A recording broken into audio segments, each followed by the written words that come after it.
सम्पूर्ण साथीहरूमा न्यानो साहित्यिक नमस्कार टक्राउन चाहन्छु।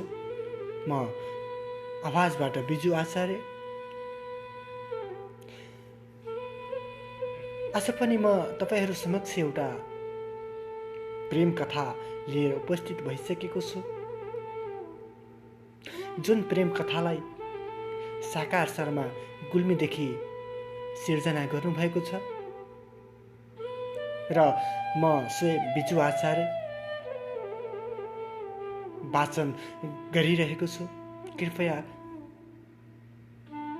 यस प्रेम कथालाई अन्त्यसम्म सुनेर सल्लाह सुझाव प्रतिक्रिया दिनुहुनेछ भन्ने पूर्ण विश्वासका साथ आज म उपस्थित भइसकेको छु।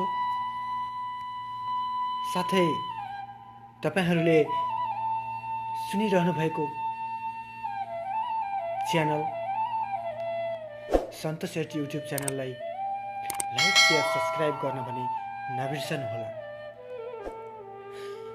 अघिल्लो पार्टमा मैले पर्जो प्रेम कथालाई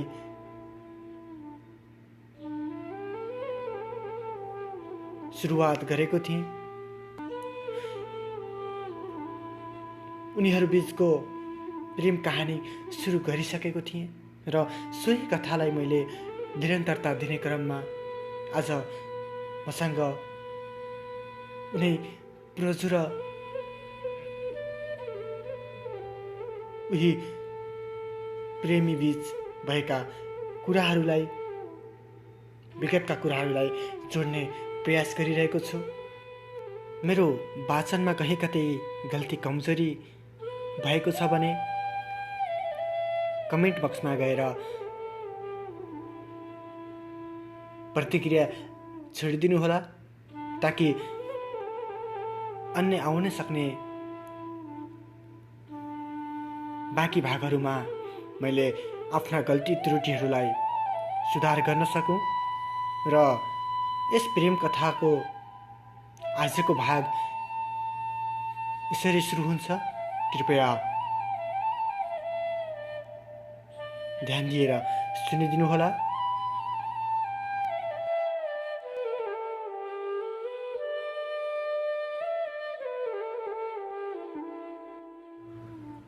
मोबाइल पहिलेकै स्थानमा फालिदिएँ, मानौ कि मलाई उनीसँग होइन मेरो मोबाइलसँग रिस उठेको छ। यसपालि भने अलिक जोडले नै फालेछु क्यारे। मोबाइलको स्क्रिन नै झर्किसकेको रहेछ। भित्तामा झुन्डिएर रहेको घडीमा टक्क आँखा पुग्यो। 9 पो बजिसकेको रहेछ। कोठाबाट बाहिर निस्किएँ। किचनमा मम्मीले खाना बनाउँदै हुनुहुँदो रहेछ। छेउमा गएर बसेँ।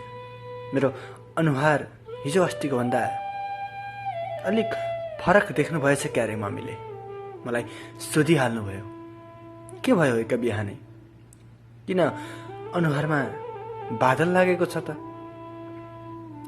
बिहानैदेखि फोनमा कोसँग हो गुनगुन गरेको आवाजलाई मैले सुनिरहेकी थिएँ। चिया पिउनको लागि कतिपटक बोलाएँ, सुन्दै सुन्ने होइन। हिजो अस्ति त बिहानै भोक लाग्यो भनेर चिया नास्ता चाहियो भनेर मलाई हैरान पार्थिस् त। आज त बनाइदिएको चिया पनि 5-6 पटक बोलाउँदा नआउने होइन। के भयो तँलाई, सन्चो छैन र? मम्मीको त्यो प्रश्नको उत्तर म के दिउँ? मम्मीलाई झुटो बोल्न अथवा मम्मीको त्यो कुरा छल्नको लागि मैले हतार हतार बोलेँ। खोइ फेरि बनाइदिनु न त चिया, अघि बोलाएको त सुन्दै सुनिन। कलेजमा सँगै पढेको साथीले फोन गरेको थियो के, साथीसँग बोल्दा हजुरले बोलाएको सुनेन छु। अनि के भन्यो त साथीले? के भन्ने हो? कहाँ छौ? के गर्दैछौ? कस्तो छ? पढाइ कहाँ पुर्यायौ? यस्तो यस्तो त सोच्छन् नि साथीहरूले। यसपालि भने मम्मीलाई ढाँटेको थिएँ। अनि फोन गरेको केटा साथीले हो कि केटी साथीले? फेरि प्रश्न गर्नुभयो मम्मीले। केटी साथीले हो। ए उसो भए त तेरि त्यो कलेजमा सँगै पढ्ने भने कि आराध्यले त होइन? मलाई फोटो देखाएको थिइस् नि, तपाईँको पछि हुनेवाला बुहारी हो भनेर। अब भने म छाँगाबाट खसे जस्तै भइसकेको थिएँ। कस्तो सम्झिनु भएको मेरो मम्मीले 4 वर्ष पहिला देखाएको फोटो। ओ लाटो भुटले छले छ कि क्या हो तँलाई? नबोली टोलाएर बसेको छस् त? कसले फोन गरेको हो भन्दा पनि भन्ने होइन? मम्मी अरू साथीले हो यसपालि चाहिँ। यसपालि पनि झुट बोले। खोइ के चिया बनाइदिनु न, नदिने हो र चिया? फेरि कुरा घुमाएँ मैले। अब के को चिया हो र यति बेला? 10 बज्न आँटिसक्यो, खाना पनि पाकिसकेको छ। अब यति बेला चिया खाने भने खाना पनि मिठो हुँदैन, मायालु स्वरमा मम्मीले भन्दै हुनुहुन्थ्यो। मेरो भने अब विगतका कुराहरू दिमागमा एक एक गरी रिस्टोर हुँदै थियो। टाउको गरुङ्गो भएर आइरहेको थियो। मुटुको धड्कन अनि गति सँगसँगै एक्कासी बढिरहेको थियो। मानव कि फेरि मैले मायामा धोका खाए जस्तो गरी जुरुक्क उठे। छेउमा रहेको पानीको बोतल टिपेर आफ्नो कोठातिर लागे।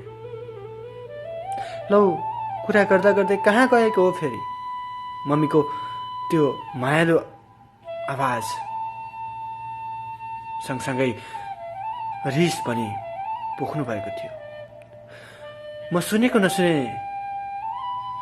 नसुने झै गरी आफ्नो कोठामा पछि थचक्क बिस्तारामा बसे। घटक घटक पानी पुरै पिएँ। अघि रिसको झोकमा फालेर चर्किएको मोबाइलतिर आँखा लगाएँ। 6 चोटिसम्म फोन आइसकेको रहेछ।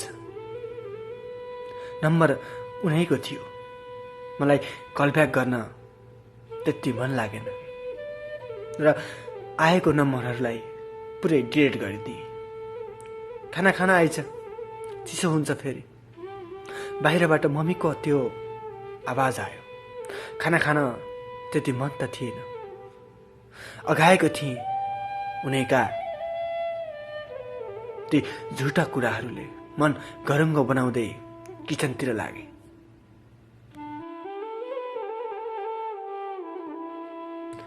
खाना त खानै मन थिएन। उनका ती यादहरूले एक एक गरी मेरो दिमागमा छाप पारिरहेका थिए। मन यसै त अघाइसकेको थियो। खाना नखाउँ भने मम्मी गाली गर्नुहुन्छ। मम्मीको गाली खानुपर्छ। हातमुख धोएर खाना खान बसे। भात दाल तरकारी अचार र 1 गिलास भैँसीको दुध। अहो कति धेरै दिनुभएको? यति धेरै खाना कहिले पो खाएको छु र मैले? खाना खान मन छैन, खाना अलि थोरै दिनुहोस्। मैले मम्मीलाई त्यही भने। होइन साँच्ची तँलाई आज के भएको छ? आज त नास्ता पनि होइन खाएको। हिजो अस्ति जति खाना खान्थिस् आज पनि त्यति नै दिएकी हुँ। आज तँलाई यही खाना पनि धेरै लागेको छ? खा खुरुखुरु। जति रुच्छ त्यति नै। जबरजस्ती भए पनि खाना खान पर्ने नै भयो। अब पहिलो घाँस खाँदै थिएँ। छोरो आजकल मलाई आराध्यको फोटो पनि देखाउँदैनस् त? पहिले त मस्की मस्की हजुरकी हुनेवाली बुहारी कस्ती छे, यस्ती छे, उस्ती छे भन्दै हेर्नुहोस् भन्दै देखाउँथिस् त। धेरै भयो नदेखेको पनि। आज फोटो देखा न, कस्ती भयो कि रहेछे? मेरी हुनेवाली बुहारी। मम्मी खुब हँसिलो मुखमा खुसी हुँदै बोल्दै हुनुहुन्थ्यो। मुखमा राखेको पहिलो गाँस निल्न नपाउँदै फेरि आराध्याको कुरा। खाना निल्नु न उकेल्नुमा पुगिसकेको थिएँ म। होइन, आज मम्मीलाई के भएको हो? बिहानदेखि खालि आराध्या आराध्या मात्र भन्नुभएको छ। अहिले भने मलाई झनक्क रिस उठिसकेको थियो। अझै उसैसँगको कुराले दिमाग नै खराब भइसकेको थियो। उसैमाथि आज मम्मीलाई पनि उसैको फोटो हेर्नु परेको छ। म खाँदै गरेको खाना त्यही ठाउँमा छोडेर आफ्नो कोठातिर लागेँ। बिहान जस्तो छाडेको थिएँ त्यस्तै थियो मेरो कोठाको हालत। जस्तै मेरो जिन्दगी, जस्तै मेरा सपनाहरू जस्तै छरपष्ट। एकातिर सिरानी, एकातिर तान्दा, एकातिर ब्ल्याङ्केट त अरू सामानहरू पनि कोठाभरि छरपष्ट। मेरो जिन्दगी जस्तै लथालिङ्ग। बेड नमिलाई फेरि त्यही बेडमा घरल्याममा पल्टिए। ज्यान एकदमै भारी भइरहेको थियो। टाउको चटचट गरी चर्किरहेको थियो। मुटुको धड्कन बढिरहेको थियो। एकाएक उसका यादहरूले मेरो दिमागमा डेरा जमाइसकेको थियो। आँखा चिम्लियो, उसकै याद आँखाको पर्दाभरि झलझली आइरहेको थियो। भित्तामा ढाँसिएको घडीमा पनि उसकै तस्बिर देख्न लागिसकेको थिएँ। म छटपटाएँ। खलखल पसिनाहरू मेरो शरीरमा आइरहेका थिए। एकदमै आत्ति। जुन चिजमा आँखा लैजान्छु सबमा उसकै तस्बिर अनि यादहरू। मेरा आँखाले प्रोजेक्टरले जस्तै गरी फ्ल्यास फालिरहेका थिए। मोबाइल हेरेँ। यसपालि 2वटा नम्बरदेखि 3 पटकसम्म फोन आइसकेको रहेछ। मलाई यो नयाँ नम्बरबाट पनि फोन हानेको उसकै काम हो कि जस्तो लागेको थियो। यसपालि पनि कल ब्याक गर्नै मन लागेन। नयाँ नम्बरबाट फोन आएको उसैको नभए पनि कसैसँग बोल्न मन लागेको थिएन। मोबाइलको एमएक्स प्लेयर खोलेर सुरुमा रहेको गीत सुन्न थाले। आउ व्यर्थै छाती कसैको यादमा, रात गए दिन खुल्छ, एउटा झरे अर्को फुल्छ, किन व्यर्थै रुहिरहन्छौ, तिम्रो लागि रुने हुन्छ। कमसेकम 3-4 पटकसम्म यही गीत सुनिरहे। मन त केही हलुका भयो, तर मस्तिष्कभरि उसैको यादले बोलिरहेको थियो। डेरा जमाइसकेको थियो। गीतले जे भने पनि कहाँ गीतमा जस्तै गरी नाटकीय पारामा चटक्कै बिर्सिन सक्थेन आफ्नो पहिलो प्रेमिकालाई।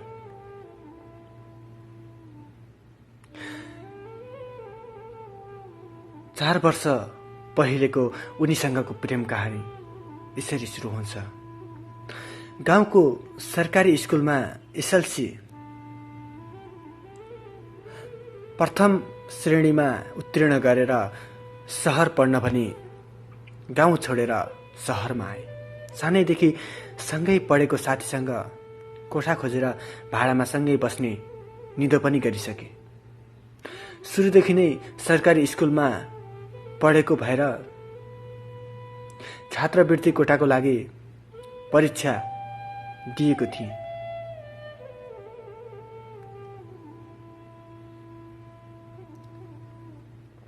सरकारी स्कुलमा पढ्ने विद्यार्थीहरूलाई उच्च माध्यमिक शिक्षा परिषदले दिने छात्रवृत्ति कोटामा नाम निकाल्न सफल भएको थिए। 2 वर्षको अवधिमा लाग्ने कलेजको सम्पूर्ण पढाइ खर्चहरू पुरै छुट भइसकेको थियो। उच्च माध्यमिक शिक्षा परिषदबाट पाएको छात्रवृत्ति कोटाको चिठी लिएर म कक्षा 11मा भर्ना हुनको लागि उच्च माध्यमिक शिक्षा परिषदले नै पठाएको कलेजमा पुगे। त्यहाँ सबै कामहरू सकेर कलेजका सबै कामहरू सकेर म आफ्नो कोठातिर फर्किएँ। कलेज सुरु हुन अझै 3 दिन जति बाँकी थियो।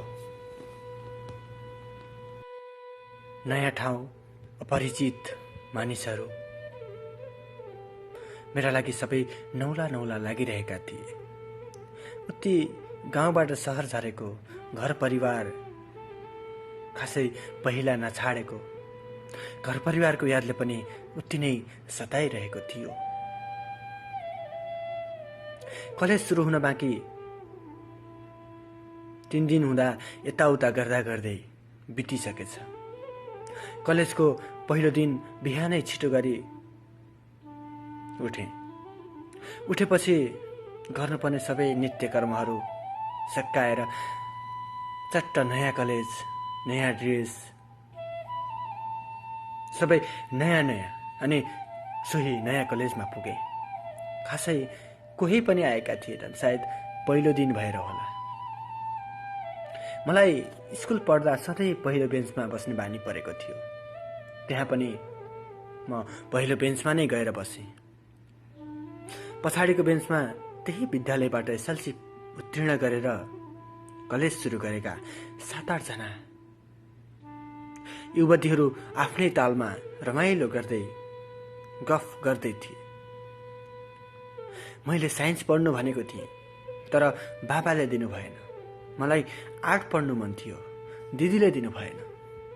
म त इन्डियन आर्मीमा भर्ती हुने हो, टाइम पासको लागि कलेज पो जोइन भएको हो। यस्तै गन्थन भइरहेको थियो। यस्तै गफहरूले कक्षा कोठाको गुन्जायमान बढिरहेको थियो। नयाँ विद्यार्थीहरू थपिने क्रम पनि बढ्दै गएको थियो। मेरो कलेजको पहिलो दिन जम्मा 2 जना नयाँ साथीहरूसँग परिचय भयो, चिनजान भयो। एकजना राज अनि अर्को चाहिँ मिलन। पहिलो दिनको कक्षा शिक्षक र विद्यार्थी बीच परिचय आदान प्रदान गर्दा गर्दै पहिलो दिन सकियो। अब आजको पहिलो दिनको कलेजको अनुभव पनि मेरो लागि सकिसकेको थियो। कोठामा आएँ, साथीले खाना बनाइसकेको थियो। 2 जना मिलेर सँगै खाना खायौँ। उसको दिउँसोको क्लास थियो। ऊ क्लास जानको लागि तयार भएर आफ्नो कलेजतिर लाग्यो। म पनि खाना खाएर कोठा सफा गर्नतिर लागेँ। खाएको भाँडाहरू पखाल्न लागेँ। थोरै कपडाहरू पनि धुनु थियो, त्यो पनि धोएर सकाएँ। एक्लै कोठामा दिन कटाउन साह्रै गाह्रो हुन्थ्यो। त्यहाँ चिनेको कोही थिएन। कलेजको पहिलो दिन के पढ्ने? होमवर्क, नोट केही पनि थिएन। अझ भनौँ त किताबहरू पुरा किनिसकेको पनि थिएन। बर्खा मासको साउनको महिना, बाहिर टन्टा पुरै घाम चर्किएको थियो। त्यस्तो घाममा कतै निस्किन सम्भव पनि थिएन। अब सुत्नु बाहेक अरू विकल्प पनि थिएन। अनि म एकछिन सुत्ने निधो गरेँ। बेडमा पल्टिएँ। दिउँसोमा के निद्रा लाग्थ्यो र? एकैछिन फेसबुक खोल्न मन लाग्यो। फेसबुक खोलेँ। 3 जना साथीहरूको मेसेज आएको रहेछ। त्यसको रिप्लाई दिएँ। फेसबुकमा फ्रेन्ड रिक्वेस्टहरू धेरै आएका थिए। एकपटक हेर्न मन लाग्यो। रिक्वेस्ट लिस्टमा हेर्दै गएँ। कोही परिचित थिए त कोही अपरिचित। धेरै भएको थियो। रिक्वेस्ट पठाएका सबैलाई सुरुदेखि साथी बनाउँदै गएँ। त्यसमध्ये 12औं नम्बरमा पर्ने आराध्या गौतम नामको रिक्वेस्ट आएको 3 दिन भइसकेको रहेछ। प्रोफाइल खोले, कता कता देखे जस्तो पनि लाग्यो, तर ठ्याक्कै यहाँ देखेको भनेर अड्कल काट्न भने सकिरहेको थिएन। त्यहाँ अपलोड गरिएका सबै फोटो, सबै पोस्टहरू हेरिरहे। मेरो दिमागले भेट्न सकेन। खोइ कता देखे मेरो दिमागले पत्ता लगाउन सकेन। म त्यो रिक्वेस्ट पनि स्वीकार गरेँ। मेरो मन खोइ एक्कासी किन सोही आराध्यको तस्बिर जति हेरे पनि अघाइरहेको थिएन। झन् बढी त्यो तस्बिरप्रति मेरा आँखाहरू एकहोरा भइरहेका थिए। मस्तिष्कले आराध्यको नाम छापिसकेको थियो। उसका प्रत्येक पोस्टहरूमा लभ रियाक्ट गर्दै गर्दै हेरिरहेको थिएँ। आखिर किन? अरू पनि त आएका थिए रिक्वेस्ट, अरू पनि त थिए ऊ जस्तै, तर अरूमा मेरा मन मस्तिष्कले किन त्यति जोड दिएन? आखिर को हो त्यो? न त देखेको नै छु, न त चिनेको नै, तर पनि आफ्नो विशेष लाग्दैछ। आखिर किन? फ्रेन्ड रिक्वेस्ट आएकै भरमा मलाई किन लाग्दैछ कि मलाई यो कसैले प्रेम प्रस्ताव राखेको, प्रेम प्रस्ताव आएको जस्तो किन फिल भइरहेको छ? म सोच्न बाध्य भएको थिएँ। उसको नामले मलाई प्रभाव पारिसकेको थियो। उसका तस्बिरहरू मेरो दिमागमा सेट भइसकेका थिए। जबकि हिन्दी फिल्ममा अथवा नेपाली फिल्महरूमा हिरोइनले अथवा हिरोले हिरोइनलाई एकचोटि देखेकै भरमा माया प्रेम बन्धन कसिन्छ, माया प्रेम बस्छ। मलाई पनि त्यस्तै भएको थियो। उसको तस्बिर देखेकै भरमा मैले उनीसँग मायाको सपनाहरू देख्न लागेको थिएँ। रिक्वेस्ट एक्सेप्ट गरिसकेपछि उनलाई अनलाइन देखाएको थियो। मनले त उनीसँग कुरा गरौँ लागेको थियो, तर हाई लेखेर पठाउने आँट ममा आइसकेको थिएन। को हो चिन्नु नजान्नु, ढुङ्गाले हान्नु, पढ्न आएको होस्, राम्रोसँग पढाइमा अब्बल भएर आफ्नो सपना पुरा गर। आफ्नो मनलाई सान्त्वना दिन आफैले आफैलाई सम्झाइरहे अनि फेसबुक अफ गरे। अब एकछिन निदाउनु पर्यो। निदाउन आँखा चिम्लिन्छु, आँखा वरिपरि पनि उही आराध्यको तस्बिर घुमिरहेको थियो।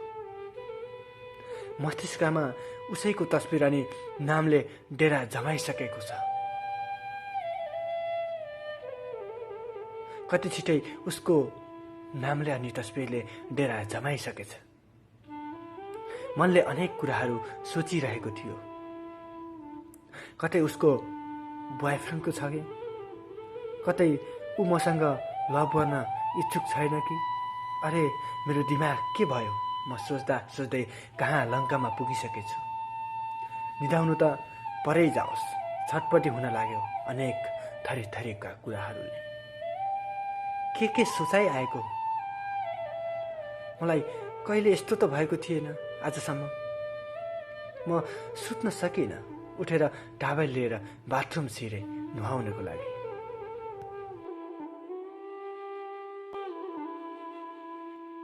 तल्ला गरी दिन काटे। कलेजबाट साथी पनि फर्कियो। सँगै खाजा खायौँ। अब एकछिन बाहिरतिर घुम्न जाने निधो गरियो र साइकल लिएर दुवैजना घुम्न निस्कियौँ। बाटोमा धेरै मान्छेहरू आवत जावत गरिरहेका थिए। दिनभरिको चर्को घामले गर्दा होला साँझमा शीतल खाना सबैजना आफ्नो आफ्नो तालमा गफ गर्दै हिँड्दै थिए। म भने कतै देख्छु कि फेसबुककी आराध्यलाई, उसलाई देख्छु कि भन्दै भन्दै हिँडेको थिएँ आफ्नै तालमा। साथीले के गफ गर्दै थियो, जे गफ गरे नि ए जस्ता सहमतिका शब्दहरू मात्र भनिरहेको थिएँ। मेरो पुरै मन मस्तिष्क अनि आँखाहरू उही फेसबुककी आराध्या कतै देख्छु कि भनेर उसकै खोजीमा तल्लीन भइरहेको थियो। साथीले गाली गर्यो, साले तेरो ध्यान कता छ? जे कुरा गरे नि ए मात्र भन्छस्, पागल भएको छस् क्या हो? त्यसलाई कसरी भन्नु म आराध्यलाई खोज्दैछु भनेर? न त चिनेको छु न त देखेको नै छु। फेसबुकमा फोटो देखेको भरमा यस्तो हालत भइसकेको छ मेरो। साँच्चीकै म एकहोरो मायामा पागल भइसकेको थिएँ।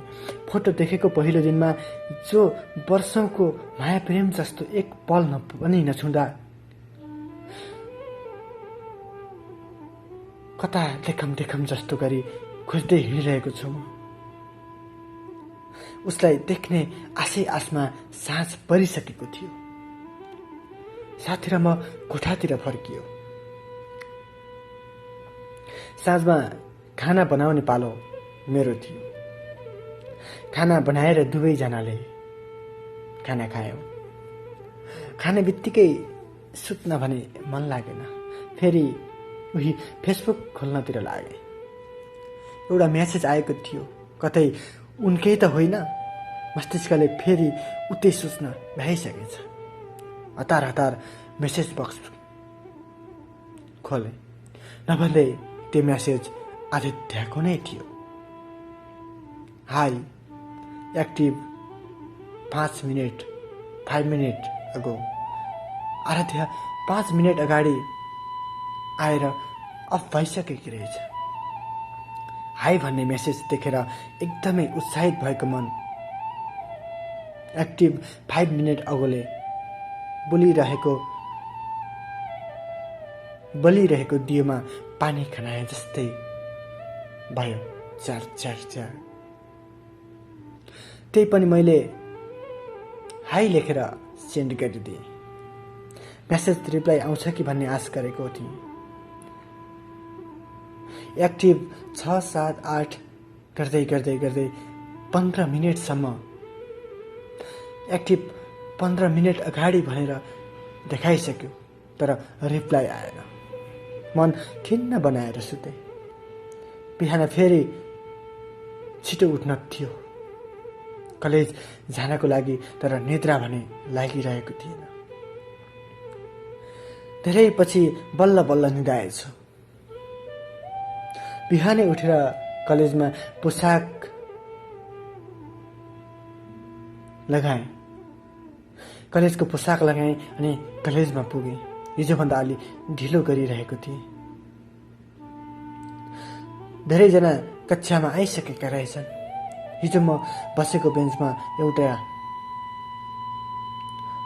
पातलो शरीर, कर्ले गरेको, साइनिङ कपाल गरेको, गोरो वर्णको मिलेको फेस ठ्याक्कै आराध्या जस्तै। म हेरे भएँ। हिजो फेसबुकमा फोटो देखेर तडपाएकी आराध्या आज मेरो आँखा अगाडि थिए। मलाई सपना जस्तै लागेको थियो। म एकहोरो उनलाई हेरेर टल्ल परिरहेको थिएँ।